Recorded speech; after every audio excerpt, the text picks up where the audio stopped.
Good morning, everybody. Welcome to the game plan. My name is Gareth Soloway, Chief Market Strategist here at verifiedinvesting.com. And yes, I am still coming to you from a cruise ship somewhere just off the coast of Mexico, but we have a lot going on today. So I want to cover all the details. We got the CPI coming out here in just a couple minutes.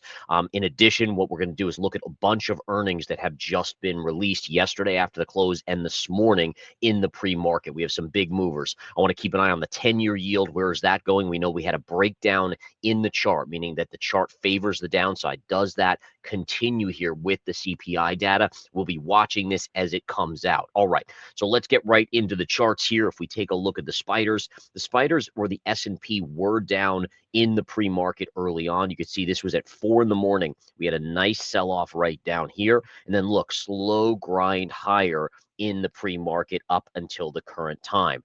Now, let's go over the CPI expectations, guys. I always like to go over this with you guys. So CPI month over month is expected to be 0.3%. Okay, CPI year over year, okay, that is expected to be 2.9%. So the idea here is that these are the two numbers that we're watching for. These are the forecasted levels. We want to see ultimately what they end up being here when they are released. And I am doing this recording just prior. We have about 9 minutes to go until these data points come out. I will bring them to you and we will watch the reaction live, or at least live here. You'll be watching on a slight delay. Okay, so let's look at the US dollar going into this print here. We have a US dollar that has a head and shoulders pattern. Head and shoulders in technical analysis is a bearish pattern. However, it has not triggered yet. The trigger will be a break of the neckline. So always remember that you can have lots of head and shoulders out there in charts, but all that matters is when the neckline breaks. This line here, and it's not an intraday break, it's a daily close. So you need a daily close essentially on the DXY below 107.64, and at that point we should see continued downside if that were to happen. All right, if we flip over to the 10-year yield, look at this classic breakdown, retrace to the scene of the crime. Now the question is, do we break back above or do we break back down? Probability wise, a slight favoring to the downside. Now why is it not a significant favoring to the downside? The answer is very simple. You never confirmed the breakdown. So here was a close below on the candle. Okay, you never confirmed that candle as a breakdown to confirm the breakdown. Therefore, the retrace, this level here, and this is very key in the methodology that I teach, guys, because you didn't confirm below this white line is only minor resistance now, not major. If you confirmed, this would be major, and probabilities, remember, we always speak in terms of probabilities. Probabilities would be like 75, 80% that we would go down.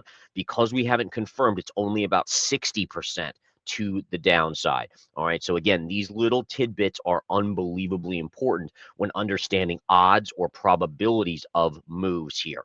Okay. So again, we're going to watch these as we come into it. Just looking at gold ahead of the print here, we are seeing gold continuing to pull back. So we had a doji yesterday. Didn't turn out to be a topping tail. A doji, again, the difference here, dojis are small or lower success rate topping signals. Topping tails are significantly higher success rate. All right, topping tails are more significant in terms of their bearish reversal stature. Dojis are negative, so it is a negative signal here from yesterday, but it's just not as powerful.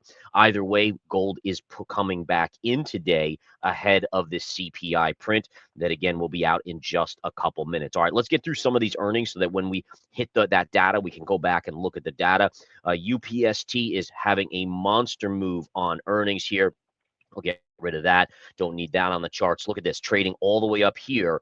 We closed yesterday at 67 and change. We're trading at 84. There's an obvious level here. I have two levels for me in the Apex Live day trading room that I might be looking to trade.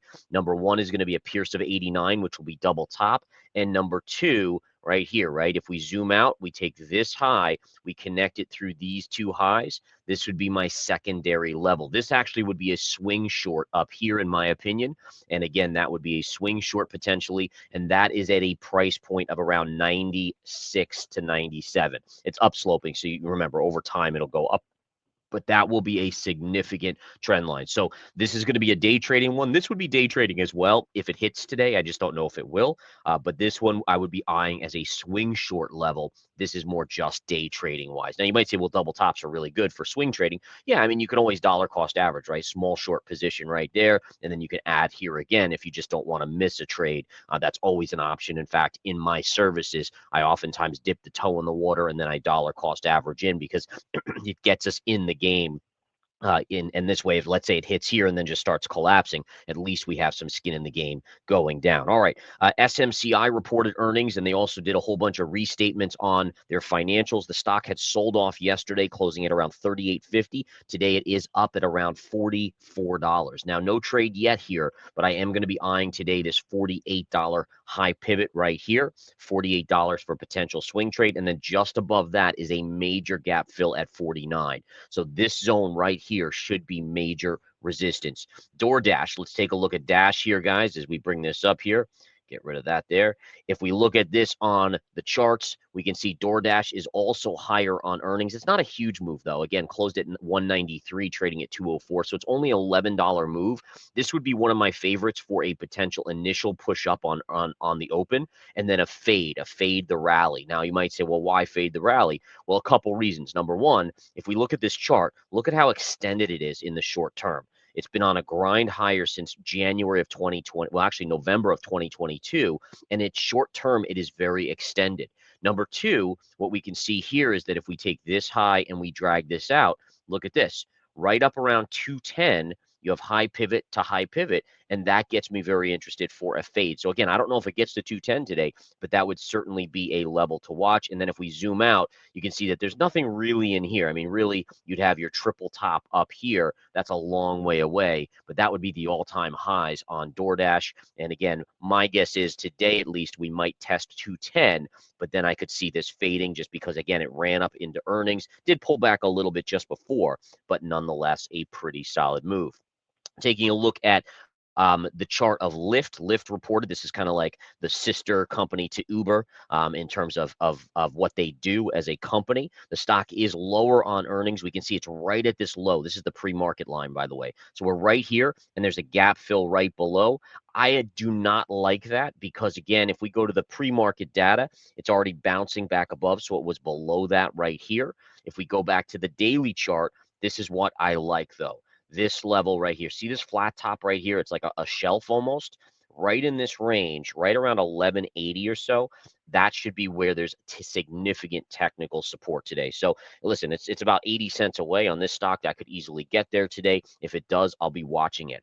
All right, VRT reported earnings this morning. I've already annotated this out. Again, it's down on earnings. Their guidance was not super strong. And again, that is freaking investors out. Remember, this dumped out big a couple weeks ago, then had a big rally back. It's now back here. There's nothing to do here in trading. There's a little support at this gap fill at like 111, but it was already trading there pre-market. What I'm going to look for is this zone here. This, again, look at the two trend lines here, guys. You have this flat top pivot high right through this low, and then this upsloping trend line, both merging between 96 and 91. It doesn't really give us a day trading level per se, but more of a potential swing trading opportunity there.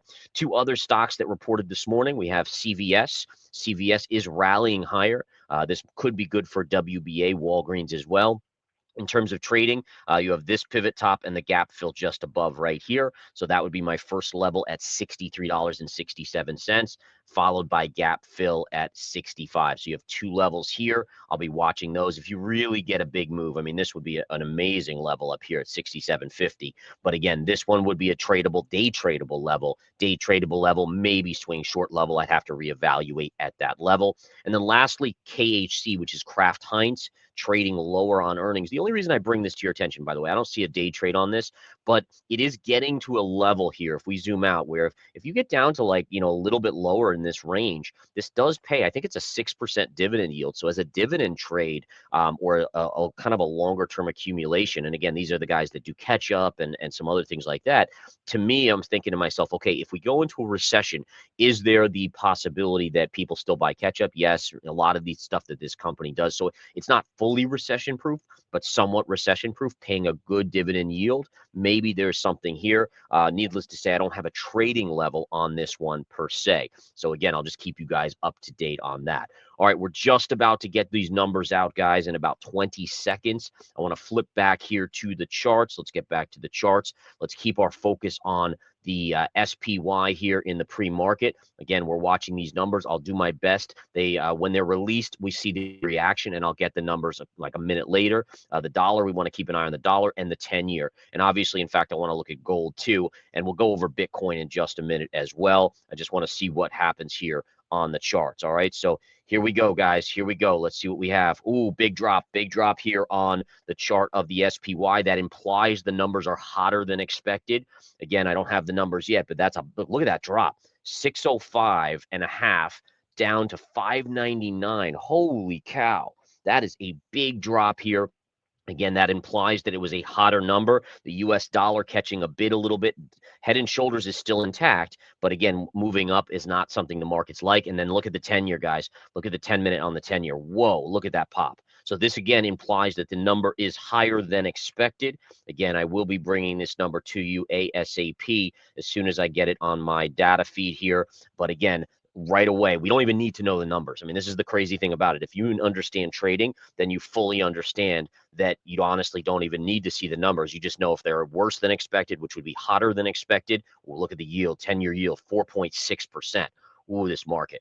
Look at the drop here back to 599. Now, where's the technical support level here on the SPY? So we have to zoom out here a little bit. Wow, we took out this low. So first technical support right here around 597.75, and then secondarily there'll be a lot of support around 596. We're getting a little bit of a bounce here in the or just here after these numbers, but again, very minor bounce at this point in time. And again, impressive sell-off. I just want to take a look quickly at stocks like Nvidia. Nvidia's dumping out here down about $2 from that print here on the numbers. And if we take a look at Amazon, yep, they're all selling off here. Amazon, let's take a look at Meta. Wow, Meta drop. Nice drop on Meta there, no doubt about that. That's a big drop there on Meta. Let's take a look here at Google, and we can look at Tesla. Now, Tesla's one I want to mention here, guys, because, and bear with me as I'm bringing up my charts here. Tesla here, let's go back to Tesla. So Tesla, guys, so remember my level here that I talked about yesterday's game plan, 321. Gap fill right there. I want to show you this because this is just the coolest thing in the world. If we look here, guys, at the chart here, look at pre-market. This was at 4 in the morning. Hits, and look at the rally off the level. Now, usually I don't like to trade, that early in the morning because again, it's a lot thinner than it is right now in the pre-market or even during market hours. But it just shows you these levels are amazing. I mean, gap fills are something that every trader should have in their tool belt. It hit, and literally, if you look at this data here, you can see from this level, from 320, it rallied back to 337 pre-market. I mean, that's a $17 rally. Now it's coming in. You could rebuy. If we hit this during market hours, I think this is doable. Okay, I got the numbers, guys. I do have the numbers on the SPY. And again, let's bring them up here. I'll type them in next to it. Let's go through these numbers. So again, CPI, this one came in at month over month, came in at 0.5. Ooh, 0.5%, much hotter than expected. And then this one came in year over year at 3.3. Is that 3.3? No, 3%. 3%. So both of these hotter than expected, folks. And that, again, is why this market is dumping out. There's no doubt about it. Look at the spiders drop here. All right, guys, listen, I got to get ready for the trading room here. I'm still doing all my normal stuff because, and again, I always want to say this. People are always like, oh man, take a breather, take a relax. When I'm on vacation, it is more relaxing. But at the same time, I love trading. I love this stuff. There's now going to be tons of opportunities. I was in the casino last night, lost 2K. The night before, lost 2K, cut myself off. I was like, all right, listen, I come in and I make money in the markets trading, right? And so that's the beauty of it is like, you listen, the reason why trading is not gambling is because if you know what you're doing, you can do it with a higher probability than a casino by far. And again, I just play blackjack, so I get the odds almost 50-50. But needless to say, last couple nights have not been very good. That's okay. I understand. When I walk into that casino, I expect to lose, right? It's just the nature of the beast. It's more for fun. Trading like this is where the money's made. This is where if you do it and you learn the charts, you can make amazing money. And again, going right to work today and rocking it. You guys have a great one. Thanks for tuning into the game plan. I'll talk to you soon. Take care.